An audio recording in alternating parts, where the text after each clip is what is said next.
Hello everyone, good morning. I hope all of you are fine. Today we will read our English grammar book. Everyone please open your English grammar book page 34.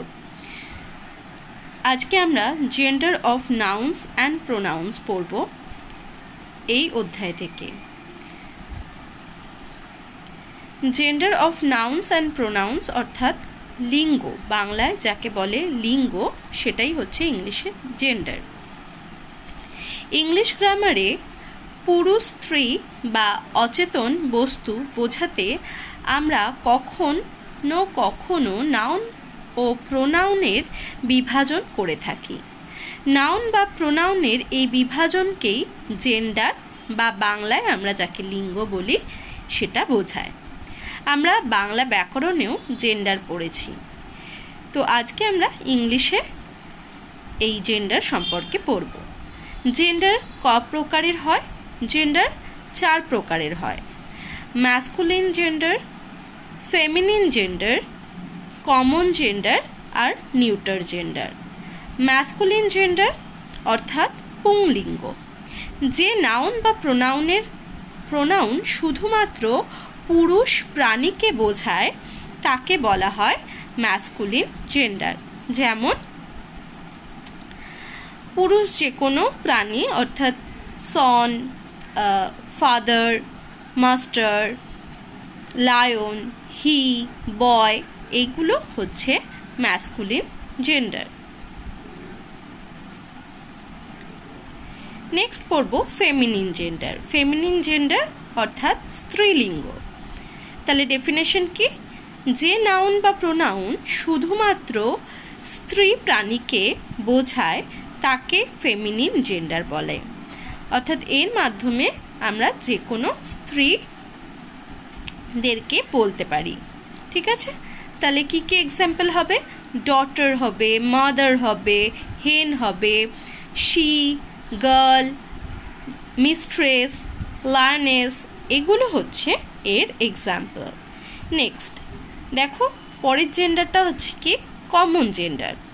অর্থাৎ যে noun বা প্রোনাউনে পুরুষ ও স্ত্রী উভয় প্রাণীকে বোঝায় তাকে বলা হচ্ছে কমন জেন্ডার বা বাংলায় যাকে আমরা বলি উভয় লিঙ্গ।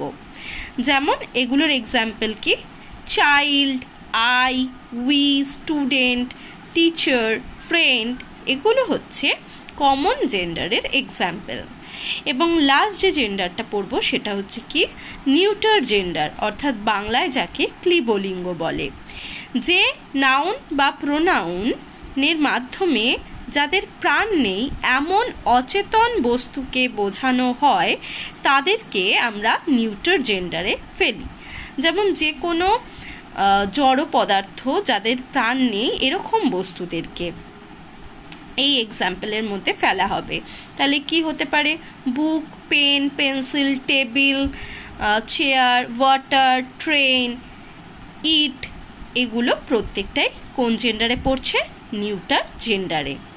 তাহলে এইটা গেল জেন্ডারের 4টে ভাগ। এবার চেঞ্জ অফ জেন্ডার অর্থাৎ লিঙ্গ পরিবর্তন আমরা পড়ব। ম্যাসকুলিন জেন্ডার থেকে ফেমিনিন জেন্ডারে পরিবর্তন করার কিছু নিয়ম আছে, সেগুলোই আমরা এখন পড়ব। দেখো, প্রথম যে ছকটা দেওয়া আছে এখানে বলা হয়েছে যে ম্যাসকুলিন নাউনের সঙ্গে ESS যোগ করে এবং কিছু ক্ষেত্রে বানানের সামান্য পরিবর্তন করে আমরা ফেমিনিন জেন্ডার করে থাকি।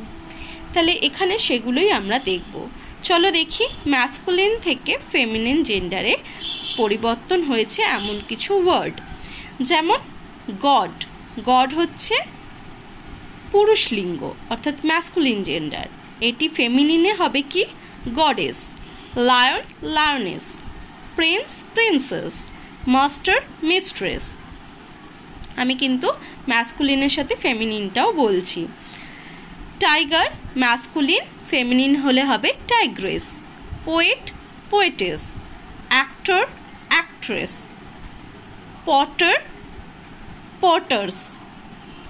তাহলে এগুলো গেল কিছু ওয়ার্ড যেগুলো ম্যাসকুলিন জেন্ডার থেকে ফেমিনিন জেন্ডারে পরিবর্তন হয়ে হচ্ছে। এরপরে আরও কিছু আমরা এরকম পড়ব যেগুলি ম্যাসকুলিন নাউন থেকে ফেমিনিন নাউনে রূপান্তরিত হচ্ছে। দেখো,